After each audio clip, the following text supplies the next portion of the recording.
Welcome to the deep dive. Today we're jumping into, well, a really huge challenge facing us all. How do we actually feed everyone sustainably? Especially, with soil health declining and food security being such a pressing issue. It's particularly tough in regions dealing with serious climate change impacts and heavy reliance on outside resources. A really complex problem. But what if part of the answer was right under our noses? Maybe in things we usually just throw away. We're going to explore how one company is doing just that, literally turning waste into wealth with some pretty smart technology right here in Africa. Exactly. And we've really looked into the details for this one. We have some great material on a key partnership and the tech behind it. Our mission today really is to pull out the core insights and some surprising facts, actually, about how what seems like a simple idea can spark major agricultural change. Okay, so to really get why this is so important, let's maybe first paint a picture of the current situation for a lot of farmers. A big piece of the puzzle is this heavy dependence on imported synthetic fertilizers. They're expensive, right? Oh, incredibly expensive. Yeah. It's not just a burden for the farmers themselves trying to make ends meet. It can actually, put a real strain on national economies, drains foreign currency reserves. And beyond the cost, there's the environmental impact too. Absolutely. These synthetic fertilizers, over time, they can degrade the soil, strip it of its natural vitality. So less productive land in the long run? Precisely. And that degradation, combined with the high cost, it just underscores why we urgently need more resilient agricultural systems. When you look at the bigger picture, it's about food security, yes, but also about coping with increasing climate stress. Think about drought, for example. Yeah, we're seeing more and more of that. Right. So finding a local sustainable alternative isn't just like a nice to have, it's becoming absolutely crucial, a lifeline, really. Okay, so that sets up the problem clearly. A tough cycle of dependence and environmental strain. So what's the proposed solution here? This is where Easy Environmental Solutions, or EES, comes in. They're powered by a company called Easy Energy Systems, and their whole mission statement is clean food, water, and energy technologies, which sounds pretty ambitious. It is ambitious, but their approach is very focused. And the innovative part, the core idea, is transforming agricultural waste. Exactly. Taking something that's often seen as a nuisance, a disposal problem, and turning it into a valuable resource. That's the clever bit. So how do they do it? What's the tech? Well, the heart of it is a system called the EasyFEN waste-to-fertilizer unit. And what this unit produces is something called Terreplenish.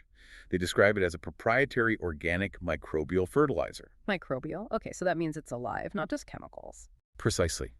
That's the key difference. It's not just about adding nitrogen or phosphorus like synthetics do.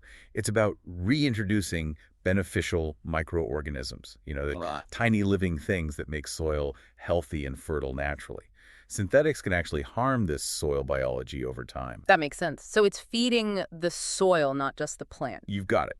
And the whole system, the EasyFEN unit, it's designed for local deployment to support local manufacturing, boost agricultural independence right there in the community. Okay, so it's not just shipping in a product, it's about building local capacity. That seems to be the core philosophy, yes. Now, this sounds great in theory, but getting something like this adopted, especially at a national level, that must be a challenge. You mentioned a partnership in Tanzania. Yes, and this is where it gets really interesting. It's not just a commercial deal, it's a strategic collaboration. EES is working directly with the Tanzania Fertilizer Regulatory Authority, to TFRA. Wow, okay. So the government regulators are involved from the get-go. That's significant. It really is. It shows a high level of buy-in.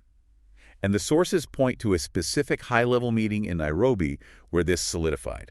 You had Bakri Osman, who heads up Africa and the Middle East for ESE, Right. meeting with the TFRA leadership.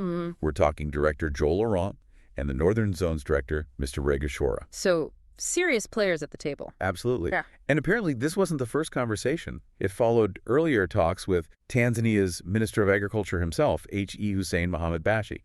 Okay, so this has traction right at the top levels of government. That's crucial for navigating regulations and getting things moving. It demonstrates real strategic alignment, I think. And did anything concrete come out of these meetings? Any next steps? Yes, a really important one. They announced the official launch of Terreplenish Lab and field trials within Tanzania. Ah, okay. So moving from discussion to actual on-the-ground testing and validation, that's a major milestone. Definitely. It's where the rubber meets the road, so to speak, proving it works in the local context. All right, let's get into the nuts and bolts then. The mechanics and miracles, as we called it earlier. How does this EasyFEN unit and Terreplenish actually perform? What are the numbers? The numbers are pretty impressive, actually.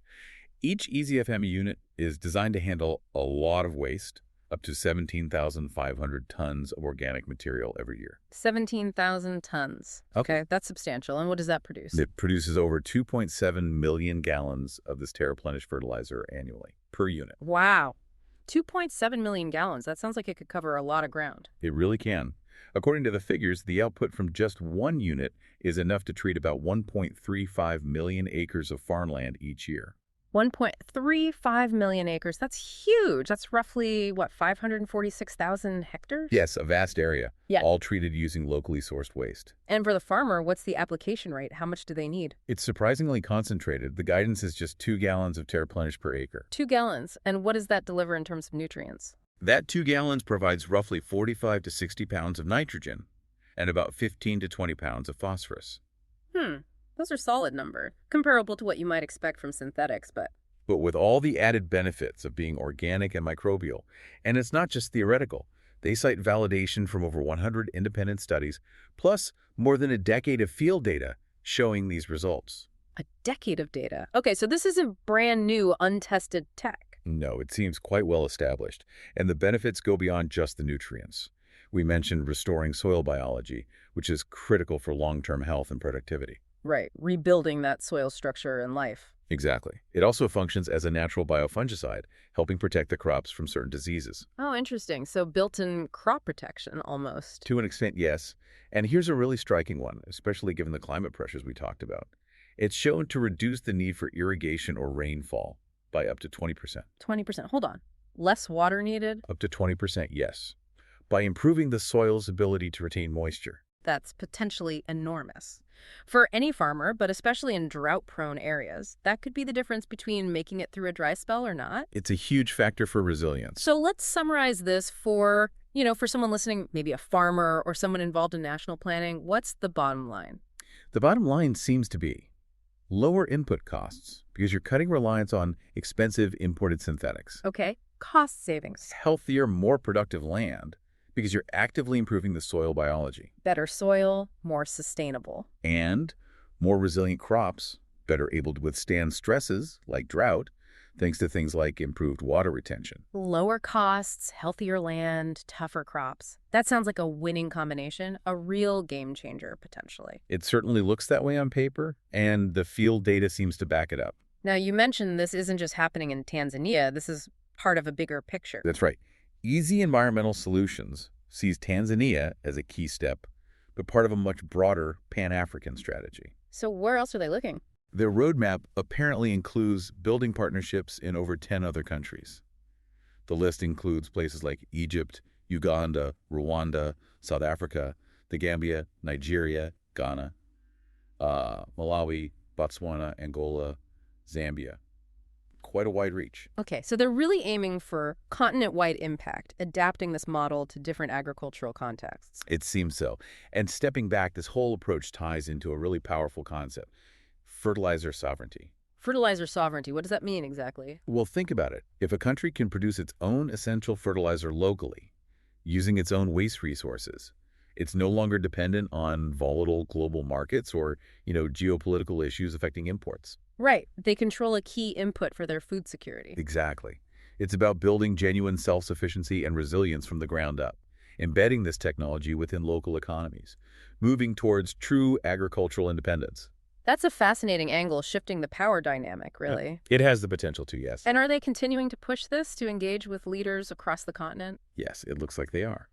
They're planning to showcase their technologies, not just the fertilizer, but also clean water solutions at a major agricultural exhibition in Cairo soon. Ah, the Sahara International Agricultural Exhibition. That's the one, this September. So clearly, they're continuing dialogue with policymakers and industry leaders. And you mentioned water tech. Yes, Bakri Osman from ESE briefly mentioned other innovations in their portfolio, like something called Nano Void for clean water.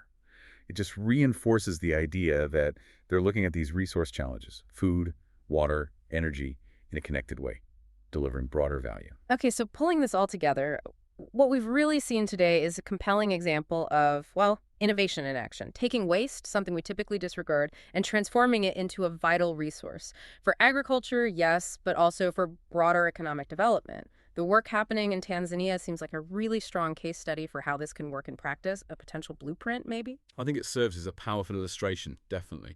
And it leaves us with a really interesting question to ponder, perhaps.